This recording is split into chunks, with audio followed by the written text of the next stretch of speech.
Frontline workers અને આરોગ્ય કર્મચારીઓ બાદ હવે સામાન્ય નાગરિકોને કોરોનાની રસી આપવા માટેની તૈયારીઓ શરૂ થઈ ગઈ છે। અમદાવાદ શહેરમાં 1 માર્ચથી સામાન્ય નાગરિકોને કોરોના વેક્સિન અપાશે। પ્રથમ તબક્કામાં અંદાજે 50 સેન્ટરો પર વેક્સિનેશનની કામગીરી શરૂ કરવામાં આવશે। સરકાર મહાનગરપાલિકાને સર્ક્યુલર મોકલ્યા બાદ કેટલાને વેક્સિન આપવી તે અંગે નિર્ણય લેશે।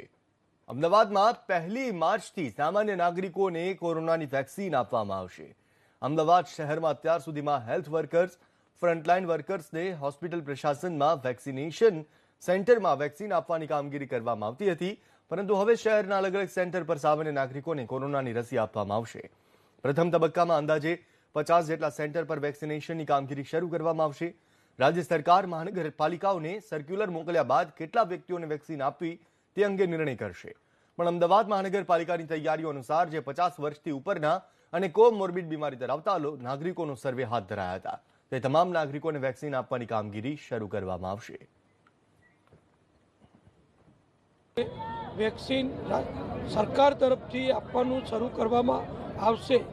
કોરોનાનું સંક્રમણ અટકાવવામાં હવે ખૂબ મોટી કામગીરી ભારત સરકારના સહયોગથી ગુજરાત સરકાર અને અમારો આરોગ્ય વિભાગ આગામી 1 માર્ચથી શરૂ કરશે।